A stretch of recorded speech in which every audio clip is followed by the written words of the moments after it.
England were beaten by Iceland at Wembley last night as their big Euro send-off fell very, very flat. In fact, they were booed off by a section of the fans at Wembley. Yeah, have a look at this. The ghosts of Euro 2016, 8 years on from that famous defeat, which saw England knocked out of the Euros that year. The ghosts of Iceland haunted Harry Kane and co once again. Yeah, England forward Anthony Gordon described the result as a wake-up call, and with just 8 days until England's opening game against Serbia, manager Gareth Southgate warned his players they must improve.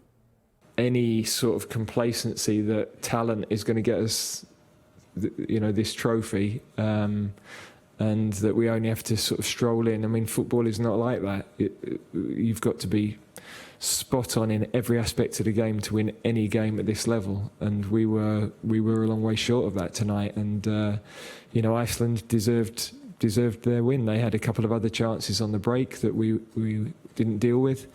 So I think it really focuses our minds to drive the team over the next week. No qualms with the supporters' reaction. To have the fans with you here obviously makes a massive difference. But you have to give them enough goalmouth action. You have to play well enough, press and win the ball with intensity to keep them with you during the game. And tonight we didn't do that, so we have to accept the reaction as it was. We got a bit of a smack in the nose. I don't think, obviously, we're England. We've got some very good players out on the pitch. We don't expect to lose these games. So it's a bit of a smack in the nose and maybe a little wake-up call. What have the boys said to each other after there? Has it damaged confidence at all? No way. I think it's good practice. It doesn't matter unless we do in the tournament. The tournament's where it matters, and that's when we'll do it. Now, the England captain, Harry Kane, said this about the performance on social media. He said, "Not how we wanted to sign off for the Euros, but loads to learn from, and we'll get stronger. Get behind the lads and we'll see you in Germany." He ended it with 3 lion emojis. I think we need some reaction, don't you, to last night's game? Our senior reporter Rob Dorsett is at Wembley Stadium for us this morning, and just behind us in the big screen. Hello, Rob, you were at the game last night. How concerning was last night's defeat?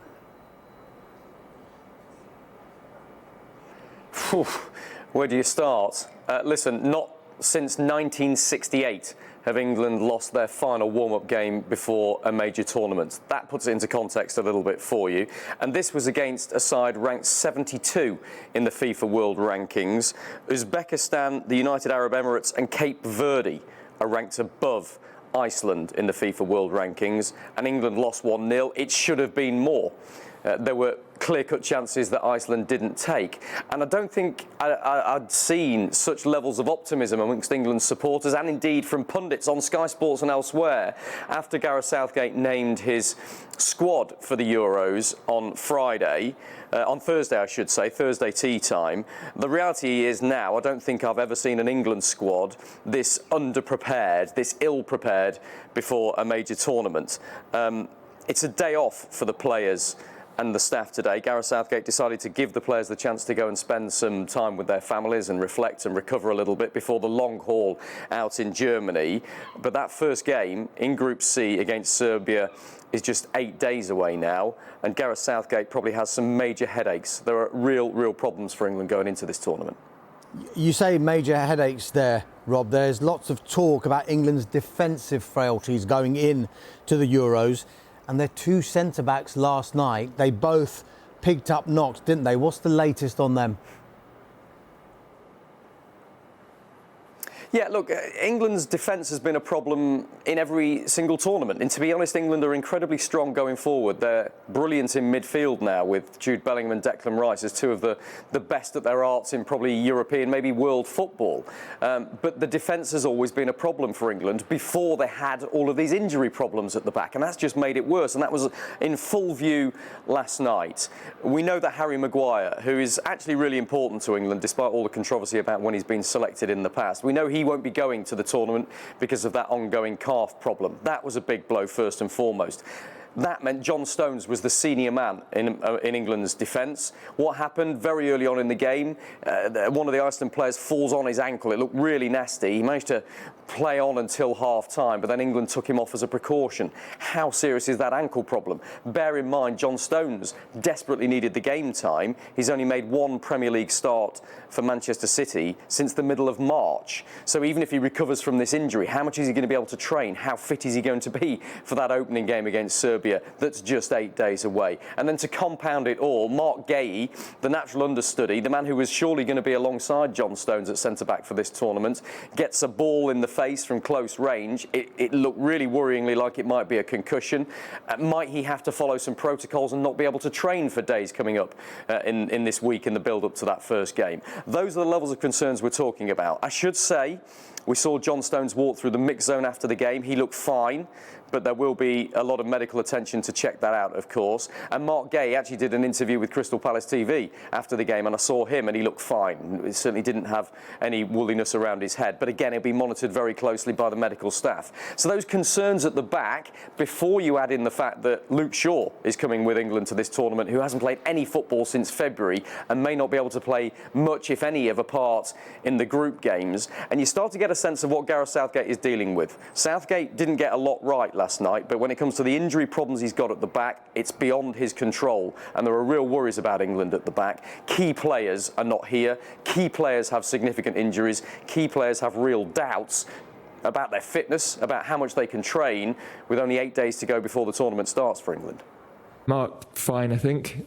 John, we decided at half-time no point in taking any chances because we're obviously so close to the tournament, and he's a very important player for us. So a short bit of Gareth Southgate outlining there, and he sounded optimistic, didn't he? There are also concerns, you have to say up front, about the fitness of the captain, Harry Kane. Remember, he missed the final 3 games of Bayern Munich's season with his back problem. He came off the bench and scored against Bosnia and Herzegovina at St James's Park on Monday night. He was on from the start last night, and he looked really lethargic. He made a brilliant turn on the halfway line on about 6 minutes and sprayed the ball out wide to Anthony Gordon, who was clear of the Iceland defence. And I thought, wow, that's what Harry Kane can do. But then I looked when Anthony Gordon tried to play the ball into the box, and Harry Kane was probably 20, 30 yards behind the play. He simply couldn't make up the ground to try and get on the end of Anthony Gordon's cross. So the reality is that England's captain, one of their most important players, their chief goal scorer, England's all-time leading goal scorer, has fitness concerns, isn't fully fit going into the tournament, is still nursing that back and hasn't had enough game time. Look, I don't want to sound like a monger of doom, but there are real problems here for England.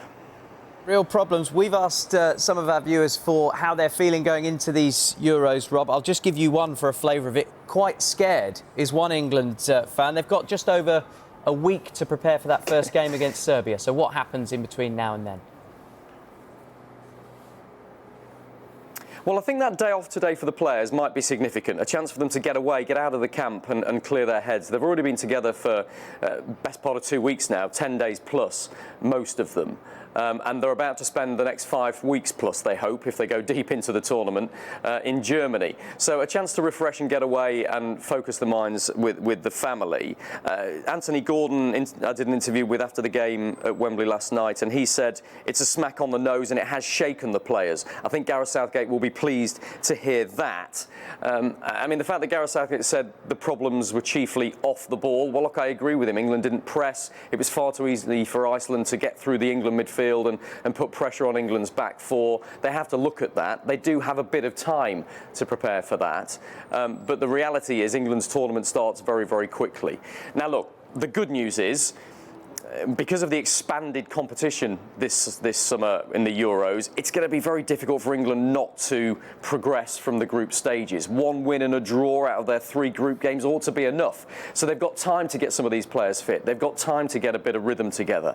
But Gareth Southgate will have been really concerned by what he saw last night. England have got to change things and change them quickly. And that tag of favourites to win the trophy, to lift the trophy, England's first major trophy since 1966, all seems pretty hollow right now, doesn't it? England have got a lot of questions to answer, and they've got to answer them quickly.